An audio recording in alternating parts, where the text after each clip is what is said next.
Okay, today's lab is called Color Switch. And what we're going to do today is we're going to actually create a cabbage indicator. Basically, we're going to use red cabbage to create an organic indicator, which means we're using a living substance to create a chemical that we can use to identify a change in a solution. And so the neat thing about red cabbage juice is it will actually change color depending on what kind of environment we put it in. And so we're going to create a couple solutions today. And if red cabbage juice is placed into a acidic environment, meaning it has acid, or we've created an acid, which essentially is a solution that has a lot of free protons. Basically, the hydrogen atoms have lost their electrons, and so it has lots of extra protons around. The more of those protons that are available in the solution, the stronger the acid is going to be. And so generally what happens in those reactions, or those solutions, is the indicator tends to turn pink or very bright red. The deeper or brighter pink or red it is, the stronger the acid content. Now, cabbage neutral color, which means when it's not really in an acid or base, but more like a water situation that has no real acidic or basic situation, tends to be a light blue or a bright blue. Now, once we get the same juice put into a solution that is basic, meaning it is a hydrogen or a proton acceptor, it has a lot of OHs in there, oxygen and hydrogens connected together, then what happens then is the indicator will actually change to a purplish or really deep purple color. And so we can use that color within the solution to identify what we're really looking at. Are we looking at something that's acid? Are we looking at something that's a base? Or something that's neutral? So we're going to take a look at that in the next few minutes. Okay, what I've done is I've taken about 225 milliliters of water and poured it in here with cabbage leaves. As you notice, you can tell it's turned into a really pretty blue. And so that's basically our neutral color. So I'm going to pour this back off into our beaker. Slowly, maybe. I try to just get the liquid, not the leaves.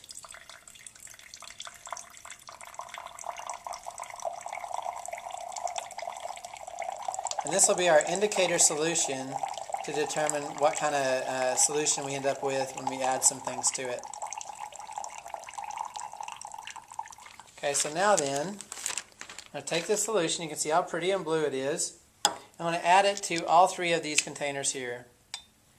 Now, one of these containers is going to be our control, where we can kind of look and see how it compares to the two containers where we add some chemicals to. So our control is always our comparable, the thing that we don't make a change to compare against. So for example, if we were raising plants and we wanted to see the change in fertilizer rate on different plants, we would have one plant where we didn't give fertilizer to, so we could see if the plants were actually growing better with or without the fertilizer, so we can determine whether or not it has an effect. So just kind of closing these up so they don't spill over when we're doing the other things. This one's going to be my control. This one's going to be my detergent, which is just a powder laundry detergent we're using, and the other one is going to be cream of tartar, which is a item we use when we are cooking. So my scale or my balance is already pretty close to being calibrated. It's a little bit off, so let me fix that just a little bit, get it more in calibration.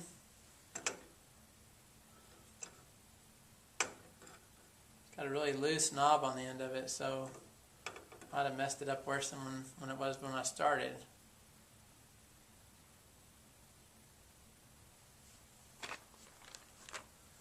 Okay, what I'm going to need today is 0.5 grams, which is just a small amount of each substance. And we're going to measure that out today. So that's pretty close. We're going to use whey paper today, so I need to get the mass of my paper.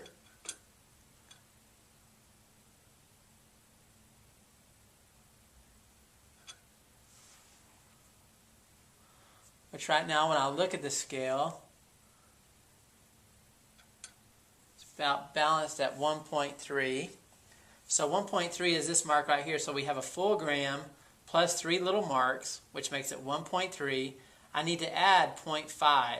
So if I add 5 to 3, that's going to give me 0.8. So I'm going to move this over to 0.8. So it's just 2 little lines away from the 2 grams. So now I'm going to add my detergent until it balances. We're not using much. In fact, that's already it, I think. Let me add just a little bit more.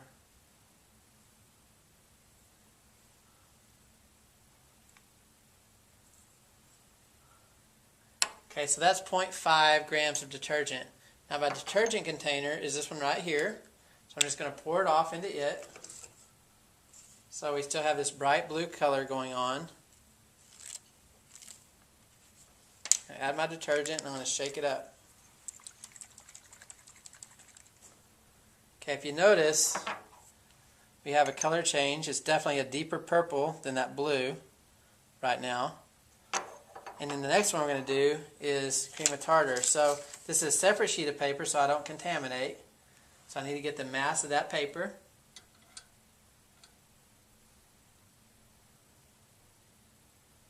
Just about 1.2. So I need to add 0.5 grams. So it's going to be 1.7. So 3 marks away from the 2.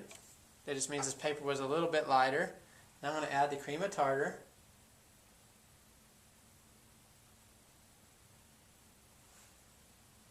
A little bit more. Doesn't take much. So that's all I'm using is just a little bit. That's 0.5. So I'm going to take it now and I'm going to add it to this one. See what it does.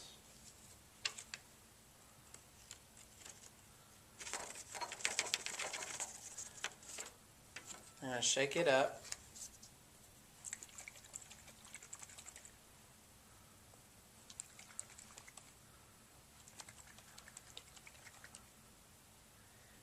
And I spilt a little on the table, so I'm going to add just a little, just a hair more, just a tad to kind of get kind of close to what I had before.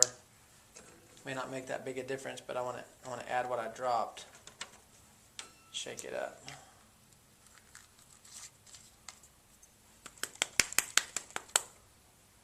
Definitely a color change. So right now I have my 3 of them here, side by side. The yellow or the blue one in the middle is my neutral. That's what water would be if it was just pure water. This one is definitely going to be about a 7 pH. The pH scale measures how much acid or base we're dealing with. A 7 would be in the middle. So 14 would be the base side, and a 1 would be the acid side. So if you notice, this is pink. This was my cream of tartar, and it is definitely creating an acidic solution, which means it has protons that are running around free in here. They're basically hydrogen atoms that have lost their electron.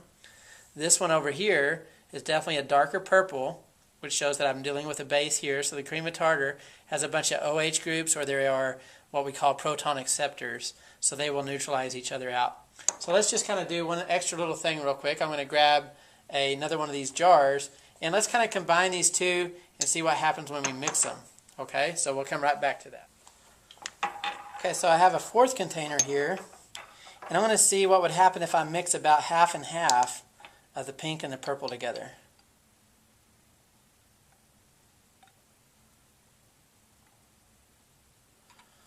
So there's the pink.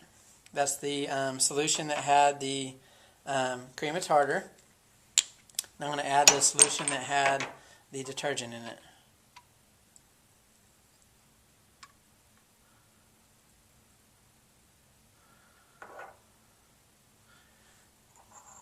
I want to see if we can get back to that blue, if we can get back to a neutral color. So I'm more at the purple side now.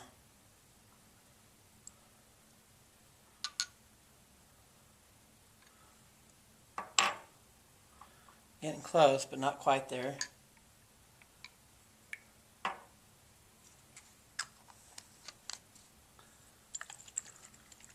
So we're still purple, not as deep a purple, but we're definitely not blue again. So I'm going to just add a little bit of the cream of tartar and see what happens. We're just going to play around with it a little bit.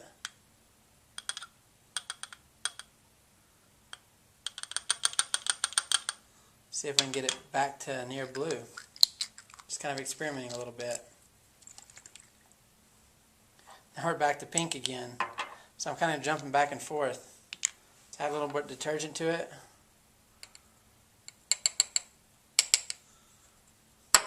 Shake it up. What will happen is they'll neutralize each other eventually. Now we're back to purple again. Can't seem to get the halfway point. I can't get to that blue like I was hoping. But if you notice, it just kind of jumps back and forth with me adding a little bit back and forth. Oh, I added a bunch. I bet it's really going to change now. Okay, it definitely went to pink there. So if you notice, it just changes back and forth based upon whether or not I added more items that are going to make it an acid or more items that are going to be a base. So here's our remaining solution. Let's kind of play with it for a minute. So here's that blue color. I guess we can pour this one back in here for a second. Let's just see what happens when I add these colors in here. Let's add this pink one right here. Watch the blue. So change color there. Come back and add this purple to it.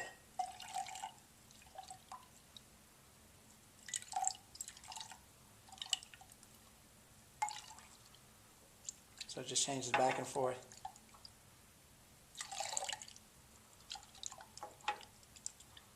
Anyway, that's our color change lab. Just to show you that we can use indicators to tell what kind of solution we're dealing with.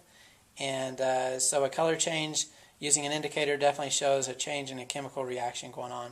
So we kind of bounce back and forth there. Hope you enjoyed this lab. I thought it was a really good one to demonstrate the differences in acids and bases and how we can use that indicator to figure out what we're dealing with. If you continue to watch this video, you'll see a few students working in lab. So I hope you enjoyed it. Thank you.